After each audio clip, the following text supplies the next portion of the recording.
Do you want to put, I want to be a GM in your YouTube title to get more views, or do you want to actually become a GM? Those are very, very different things. One thing that's extremely important, today is going to be a little bit of a different video. We're not going to have any gameplay today. Tomorrow we're back to gameplay, but today I want to talk about the mindset and the thinking. How can you think about League of Legends, progress in League of Legends? Because League of Legends ranked is not just a game type of deal. It's just not. I mean, you can pretend you're playing with your friends, you're having a good time, but the reality is that we're competing here.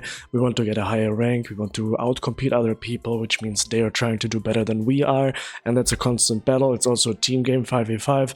So there's a lot of variance, things that we can't control, it's very stressful, etc, etc, etc. So today I want to cover one person that I found very interesting to watch. I mean, I had a phase last year when I played chess for a while, and I just found out about this particular person, and I wanted to react to a video that he posted talking to another high-ranked chess player about how to improve, or like how to think about improvement. And I think it's insanely not only relevant to League of Legends, but it's it's one-to-one translatable, so I wanted to watch it. It is about Hans Niemann, a kind of a controversial figure in chess. I don't know if you know about it. It doesn't really matter if you know about him or not. I think this is my favorite chess player, just mindset-wise, the way he approaches competition. Usually when I look at media that I'm interested in, I look at competitive people that are that have the right mindsets, and I can learn from their mindset. I can adapt things they've learned. So let's watch Hans Niemann's ideas about competition. Hello, future grandmasters.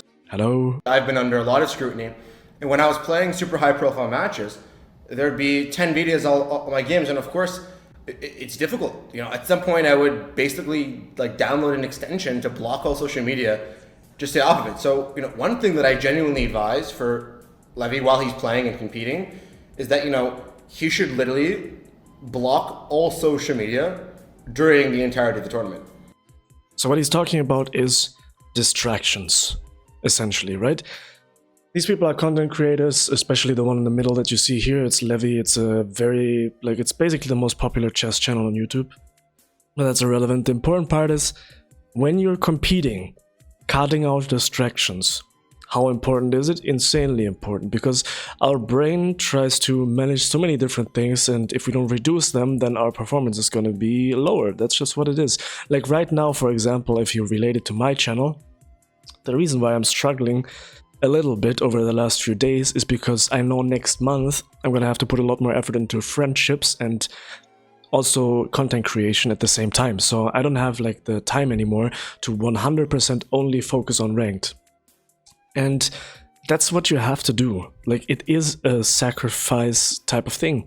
And you have to understand that if you want us to perform at a certain level in anything in life, you have to sacrifice certain things and remove distractions. That's just what it is. I do think that there are some psychological sort of breakthroughs that are really important. And let's say that if he intrinsically believed that he could become Grandmaster, then I would, if he truly believed that, then, you know, whatever sacrifice would be necessary would be secondary. So I would say that first of all, he needs to sort of work on the mental and the perspective and the mindset to actually have full faith in himself before he takes sacrifices. Because if you make sacrifices and you put pressure on yourself and you're not fully committed, then every single thing that goes wrong is going to make you doubt yourself, and it's going to, you know, everything's going to collapse. Very, very, very, very important. I mean, the first step is your mental. That's always the first step. Having the belief that you can reach a certain level is the first, necessary point, right? As he said here, it's when you get to actually applying yourself and trying to reach that level, if you don't fully believe that you can even reach it, you're gonna doubt yourself at every possible failure that occurs. So you have to believe it, and it can't be like an ego belief. It can't be like, oh yeah, I can do this, I can move a mountain in 1 year or something, you know, with picking up 1 grain of salt at a time, or sand at a time. It can't be unrealistic. You have to logically understand that there is a possibility type of thing. Logically believe in yourself, believe in your ability to learn, and believe in the ability to learn faster than other people. So I think that is a thing, and it ties back, of course, into the distraction thing. Your mind is going to distract itself if you don't fully believe it. During this tournament, I really was like wow, this I really hate this pressure. Like, I'm not loving playing. Yeah, well, listen, I completely relate to this and understand exactly what, when obviously, usually Levy is on the receiving end. He's the one covering my games or other top players' games. And I think that it's all about perspective. And obviously, like, when I lose a game and I see Hikaru, Levy, all these people make videos about it, of course it can cause me to spiral. But I'm going to give one piece of advice that is, honestly, it's going to sound a bit stupid, but this is honestly what worked for me. I realized that if I lose and things go badly, there's going to be negative feedback, there's going to be Reddit threads. So I simply told myself, okay, stop losing. And I understand that, like, when you're under pressure and you're dejected and you're jaded from all the loss, like, someone to tell you just win could sound demeaning, but in reality, that's the only solution. Like, if you're a chess player, your entire happiness and fulfillment is based on your success. I love this line. I love this line of him, how he says it. That is the most genius advice anyone could give you in any competition, in my opinion. And you can see in his face, he means it 100%. I mean, this is, in my opinion, on the top left, Hans Niemann, the most respectable chess player of our time right now. I don't care about, like, the other goofballs. I mean, I think Hikaru and Magnus Carlsen are embarrassments for the competition. They're just embarrassing people. But they did their best, they're performing at a high level. I respect the competitive aspect, but the way they approach, like, talking about the game or being in this field. Anyways, I love the way he talks about this. He says, like, if you lose and people pressure you because you lose, just win. And he even, like, he goes further and says, that might sound stupid, but as a competitor, and we know this, if you play League of Legends, you know this at your heart, you are not gonna be happy if you do not win. I don't care. Like, if you're, like, the only point where we as competitors feel the happiness and satisfaction is at the winning point. That is why we even want to improve. That's why we go back in. That's why we try our best to improve. It is because we want to get that win at the core level. And you just have to win. If people pressure you for losing, you just have to be better and win. There is no other way. Like, there's no other, like, thing you can do but win. And you have to focus on that. You have to refocus on it, lock in, and then retry. That's the only solution you have as a competitor. And that's why I love this line of talk he put out here. So instead of having the losses sort of demotivate you, make you more dejected, it should simply motivate you. Like, I don't want to feel like that again, so I'm going to play and I'm going to win. And a big... That's all we can do. If you lose, it should just motivate you that there's more to learn and that you go back in and win. That's just what it is. That's what I did in the video that I released yesterday. That's just what I did, If you want to watch the journey, it's tough. I lose a lot. And every loss, I'm like, you know what? Let's queue up again. We got this. Like, am I going mentally insane? I don't care. It is what it is. We're going back in. Part of, like, if obviously the highs and the lows, there's a massive degree, right? Because he has all these fans, and when he does well, he feels amazing. And that high probably doesn't compare to the lows of doing terribly. So he really needs to find that balance and to realize that, like, when you're playing the actual game itself, he should feel a level of pressure and urgency that makes him play better. And that pressure, when you can harness those negative emotions, can make you play really, really well. But it can also make you collapse, like you did in this case. That's the thing as well. I mean, it's all, nothing I'm talking about here, nothing he is talking about here is easy. This is the highest level of competition. You have to preface it. Like, I didn't preface it, actually. I just put this video out. But that's the reality of it. This is at the highest level of competition.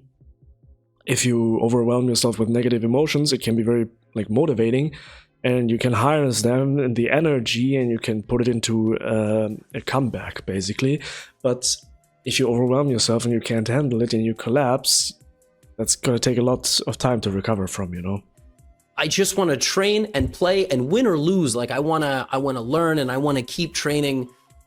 But I felt like an animal at the zoo, and like you're like hitting on the glass, you know, and I just and I'm reacting. And well, you know, I've been in the same situation, right? Every single all my wins and losses have been dissected. So I certainly feel like my experience, I could offer unique advice to Levy. I mean, that's not like a reason that I underperformed. It's just the thought of it just really started like getting me more rattled than normal. And the thing is, everything is better when you're winning. When you're winning, you don't care. You win. You're gaining rating. Like, but the whole point of the Road to GM journey was not to obsess over the result. And it's not like I was going to win 8 tournaments in a row and become a Grandmaster. I'm going to lose, but it's so much more painful and like magnified and everything when I lose. And I just feel... Well, that's got to motivate you. It has to motivate you. Like this is, for me, there were many moments where I looked very stupid. I had bad results. I failed in the biggest stages, but this is the moment when he really, really has to dig deep and to keep fighting. And when the tournament went badly and he started taking these quick draws, he gave up, right? And now he seems very dejected, where he just needs to keep fighting.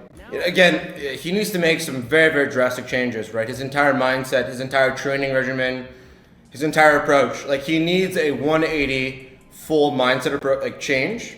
Like every single part of his game needs to completely change. So the point here is, we know, like basically at the core, you can always talk about, you know, how to get there.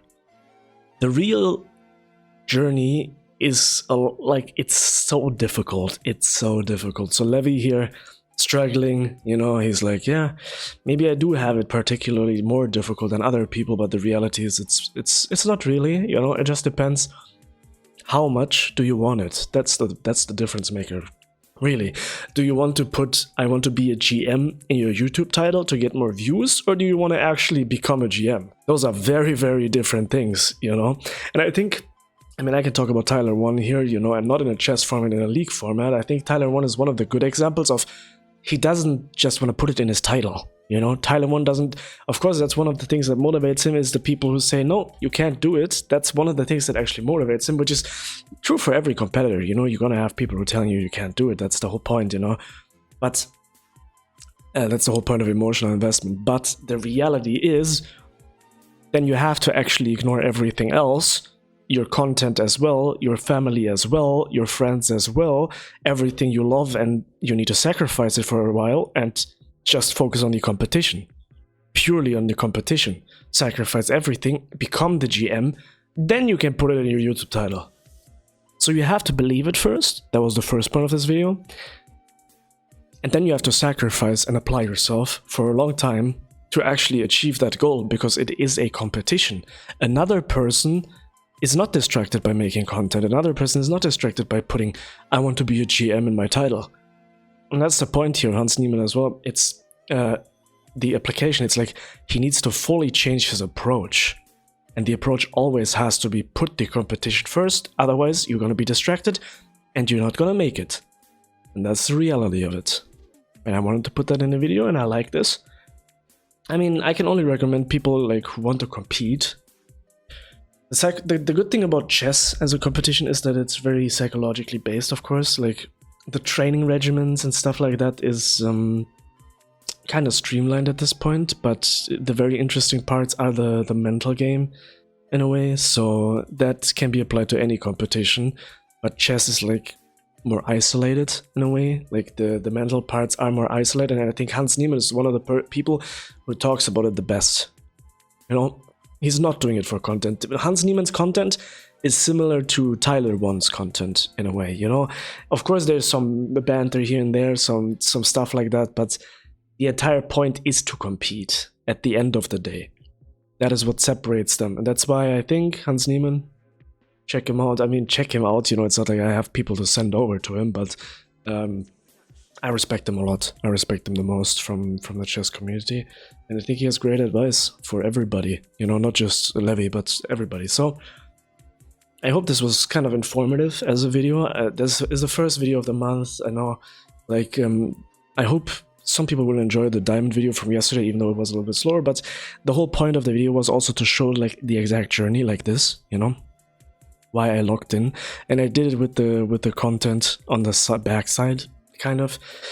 And yeah, I still put getting diamond first. That was what I thought about all day long. It was. I mean, it's not different. Every level is the same. If you're bronze and you want to get silver, there is not really a difference. You still need the exact same process. You need to believe that you can get to silver. You need to put the other things aside and focus on getting to silver. And learn the necessary things. Repetition, getting in the weeds. I mean, the level doesn't really matter. That is one good thing that we have, you know? The process only goes further. But it's still the same process in a way. And so yeah, I hope you have a fantastic day. I hope this was helpful, and enjoy. That had the components of a joke, but it wasn't funny. I woke up early for this.